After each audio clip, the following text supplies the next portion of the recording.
సుమారు 10 సంవత్సరాల క్రితం కొంతమంది శాస్త్రవేత్తలు విన్నప్పుడు పూర్తిగా పిచ్చిగా అనిపించే ఒక నిర్ణయం తీసుకున్నారు. వారేం చేశారంటే, భయంసల్లాగా కనిపించే అడవి జంతువులైన బైసన్లను ఒక పూర్తిగా ఎండిపోయిన, బంజరమైన, నాశనమైపోయిన భూమిలో వదిలేశారు. అక్కడ గడ్డి లేదు, నీరు లేదు, మనుషులు చూసుకునే వ్యవస్థ లేదు. కేవలం ఒక ఖాళీ మైదానం మాత్రమే ఉంది. ఎంత దూరం చూసినా పచ్చదనమనే మాటే కనిపించని ప్రదేశం అది. ఆ తర్వాత శాస్త్రవేత్తలు వెనక్కి తిరిగి కూడా చూడకుండా అక్కడ్నించి వెళ్ళిపోయారు. ప్రజలిది చూసి నవ్వారు. ఇలాంటి భూమిలో ఈ జంతువులు బతకడం అసాధ్యమన్నారు. ఇంత కఠినమైన నేలపై ఇవి ఎంతకాలం నిలబడతాయి అని ప్రశ్నించారు. కాని 10 సంవత్సరాల తర్వాత అదే శాస్త్రవేత్తలు తిరిగి ఆ ప్రదేశానికి వచ్చినప్పుడు వారు చూసిన దృశ్యం అందరి ఆలోచనల్ని పూర్తిగా మార్చేసింది. ఒకప్పుడు దుమ్ము ఎగిరిన చోట ఇప్పుడు గడ్డి అలలాగా ఊగుతోంది. ఒకప్పుడు రాళ్ళు పొదలు మాత్రమే ఉన్న చోట ఇప్పుడు నదులు ప్రవహిస్తున్నాయి. పక్షుల కిలకిలలు వినిపిస్తున్నాయి. జంతువుల కదలిక కనిపిస్తోంది. అక్కడ ఎలాంటి యంత్రాలు ఉపయోగించలేదు. ఎలాంటి మనిషి శ్రమించలేదు. కేవలం ఒకే ఒక్క జంతువు తిరిగి రావడంతో ఒక చచ్చిపోయిన భూమి మళ్లీ జీవించింది. కాని ఇదెలా జరిగింది? మనుషులు మరియు ప్రభుత్వాలు కలిసి కూడా చేయలేని పనిని బైసన్లు ఎలా చేసి చూపించాయి?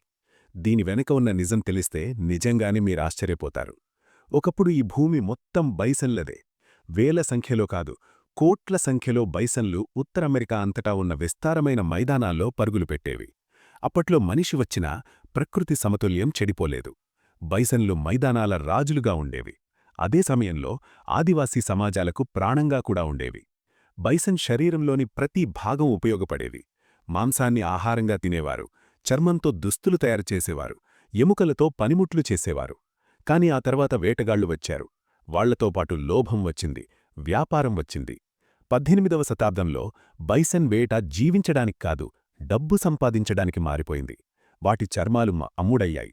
వాటి నాలుక ఒక ప్రత్యేక వంటకంగా మారింది. మాంసాన్ని ఫ్యాక్టరీలకు పంపడం మొదలైంది. రైల్వే లైన్లు నిర్మించబడిన తర్వాత వేటగాళ్లు రైళ్లలో ప్రయాణిస్తూ కేవలం సరదా కోసం, లక్ష్య సాధన కోసం బైసన్లను కాల్చడం మొదలుపెట్టారు. ఎంత ఎక్కువ బైసన్లను చంపితే అంత ఎక్కువ లాభం. ఇది కేవలం వ్యాపారమే కాదు, ఒక రాజకీయ ఆయుధంగా కూడా మారింది. అమెరికా ప్రభుత్వం మౌనంగా ఈ వేటను కొనసాగనిచ్చింది. ఎందుకంటే దీనివల్ల ఆదివాసీ సమాజాలు బలహీనపడుతున్నాయి. బైసన్లు లేకపోతే వారికి ఆహారం లేదు, దుస్తులు లేవు, ఆదాయం లేదు. కేవలం 20 సంవత్సరాల్లోనే మైదానాల నుంచి కోట్ల సంఖ్యలో బైసన్లు పూర్తిగా మాయమయ్యాయి. చాలా సందర్భాల్లో కేవలం చర్మాన్ని మాత్రమే తీసి మిగతా శరీరాన్ని అక్కడే కుళ్ళిపోవడానికి వదిలేవారు. 1870 నాటికి బైసన్ జనాభా 6 కోట్ల నుంచి 50 లక్షలకు పడిపోయింది. 1889 నాటికి పరిస్థితి మరింత భయంకరంగా మారింది. మొత్తం అమెరికా అంతటా కేవలం 541 బైసన్లు మిగిలాయి. 6 కోట్ల నుంచి 500కు పడిపోవడమంటే అది వేట కాదు, అదొక మొత్తం జాతిపై జరిగిన హత్య. ఒకప్పుడు మైదానాల్లో జంతువుల అలలు కనిపించిన చోట ఇప్పుడు నిశ్శబ్దం మాత్రమే మిగిలింది. మెక్సికోలో పరిస్థితి ఇంకా దారుణంగా మారింది. అక్కడ చివరి బైసన్ కూడా పూర్తిగా మాయమైంది. బైసన్లు వెళ్లిపోయిన తర్వాత భూమి నెమ్మదిగా ఊపిరి కోల్పోవడం మొదలుపెట్టింది. ఒకప్పుడు పచ్చికతో నిండిన నేల ఎండిపోయింది. గడ్డి మాయమైంది, మట్టి బలహీనపడింది. ఆ తర్వాత ఒక నెమ్మదిగా కాని లోతైన విధ్వంసం మొదలైంది. మెక్సికో ఉత్తర ప్రాంతాల్లో ఒకప్పుడు విస్తారమైన మైదానాలున్న చోట ఇప్పుడు ముళ్ల పొదలు మరియు కంటి చెట్లు మాత్రమే మిగిలాయి. భూమి మీద ఒక గట్టి పొర ఏర్పడింది. ఆ పొర నీటిని లోపలికి పోనివ్వదు, విత్తనాలను మొలకెత్తనివ్వదు. వర్షం పడినప్పుడు నీరు మట్టిలోకి చొచ్చుకుపోకుండా మొత్తం మట్టిని కొట్టుకుపోయేది. దాంతో భూమి పూర్తిగా పనికిరాని స్థితికి చేరింది. అది పశువులకు పనికిరాని భూమిగా మారింది, వ్యవసాయానికి పనికిరాని భూమిగా మారింది. కేవలం మొక్కలే కాదు, జంతువులు కూడా చనిపోయాయి. భూమి లోపల సొరంగాలు చేసే ప్రీరీ డాగ్స్ మాయం కావడం మొదలైంది. వాటితో పాటు కీటకాలు, పక్షులు, చిన్న స్తనధారులు కూడా అంతరించిపోయాయి. ప్రకృతి వ్యవస్థ మొత్తం ఒక దారాన్ని లాగితే అల్లిక మొత్తం విరిగిపోయినట్టుగా కూలిపోవడం మొదలైంది.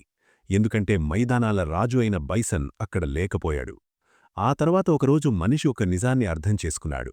మనం నాశనం చేసిన అదే జంతువు ఈ భూమిని తిరిగి బతికించగలదేమో అని. 2009లో కేవలం 13 బైసన్లను అమెరికా కొండ ప్రాంతాల్నుంచి తీసుకువచ్చి మెక్సికోలో అత్యంత బంజరమైన ఎండిపోయిన ప్రాంతంలో వదిలారు. ఏళ్లుగా గడ్డి మొలకెత్తని, పక్షుల శబ్దం వినిపించని, పూర్తిగా చచ్చిపోయిన భూమి అది. వాటిని ఎలాంటి మానవ సహాయం లేకుండా స్వేచ్ఛగా వదిలేశారు.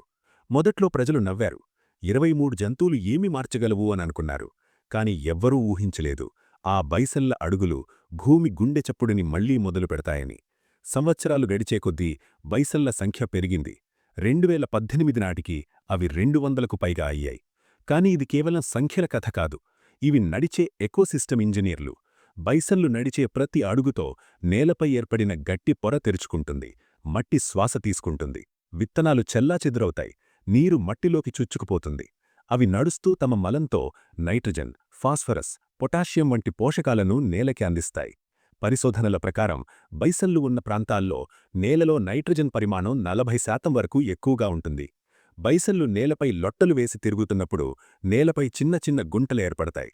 వర్షం పడిన తర్వాత నీరు మొత్తం పారిపోయినా ఈ గుంటల్లో నీరు నిల్వ ఉంటుంది. అక్కడ తేమ ఏర్పడుతుంది. విత్తనాలు మొలకెత్తుతాయి. మొక్కలు పెరుగుతాయి. వాటిపై కీటకాలు వస్తాయి. పక్షులు వస్తాయి. చిన్న జంతువులు వస్తాయి. ఒకప్పుడు మట్టి ముక్క మాత్రమే ఉన్న చోట ఇప్పుడొక చిన్న ఎకోసిస్టమ్ తయారవుతుంది. బైసన్లు తిరిగి రావడంతో మొదటగా ప్రేరీ డాగ్స్ కూడా తిరిగి వచ్చాయి. ఇవి భూమి లోపల సొరంగాలు చేస్తాయి. దాంతో మట్టిలోకి గాలి చేరుతుంది. తేమ నిల్వ ఉంటుంది. పోషకాలు పైకి కిందకి కదులుతాయి. ప్రేరీ డాగ్స్ వల్ల బ్లాక్ ఫుటెడ్ ఫెరెట్లకు ఆహారం మరియు నివాసం లభిస్తుంది. అలాగే బర్రోయింగ్ ఔల్స్కు గూళ్లు లభిస్తాయి. ఇలా ఒక జంతువు తిరిగి రావడం వల్ల మరో జంతువు, ఆ తర్వాత మరో జీవి, చివరికి మొత్తం ప్రకృతి చక్రం మళ్లీ తిరగడం మొదలైంది. ఇలాంటి జంతువులను సైన్స్లో కీస్టోన్ స్పీసీస్ అంటారు. ఇవి లేకపోతే మొత్తం ఎకోసిస్టమ్ కూలిపోతుంది. భారతదేశంలో కూడా ఇలాంటి జీవులున్నాయి. వాటిలో ముఖ్యమైనది ఏనుగు. ఏనుగు అడవిలో కేవలం తినడమే కాదు, చెట్లను విరుస్తుంది, దారులు తెరుస్తుంది, విత్తనాలను దూరదూరాలకు పంచుతుంది. ఏనుగు నడిచిన చోట అడవి పెరుగుతుంది. అలాగే పులి కూడా ఒక కీస్టోన్ స్పీసీసే. పులి ఉంటే జింకలు, నీలగాయలు, అడవి పందులు ఒకే చోట నిలబడవు. అవి కదులుతుంటాయి. దాంతో అడవికి శ్వాస లభిస్తుంది. పులి లేకపోతే ఇవి ఒకే చోట ఎక్కువగా మేయడం వల్ల అడవి బంజరంగా మారుతుంది. ఇది కేవలం కథ కాదు. అమెరికాలోని యెల్లోస్టోన్ నేషనల్ పార్కులో ఇది నిజంగా జరిగింది. ఒకప్పుడక్కడి నుంచి నక్కలను పూర్తిగా తొలగించారు. మొదట్లో అంతా ప్రశాంతంగా అనిపించింది. కాని తర్వాత అడవి క్రమంగా నాశనమైంది. 1995లో కేవలం 14 నక్కలను తిరిగి తీసుకురాగానే మొత్తం ఎకోసిస్టమ్ మారిపోయింది. నదులు బలపడ్డాయి. చెట్లు పెరిగాయి. బీవర్లు తిరిగి వచ్చాయి. పక్షులు, చేపలు మళ్లీ కనిపించాయి. దీన్నే సైన్స్లో ట్రోఫిక్ క్యాస్కేడ్ అంటారు. ఒకే ఒక్క జంతువు తిరిగి రావడం వల్ల మొత్తం ప్రకృతి దిశ మారిపోవడం.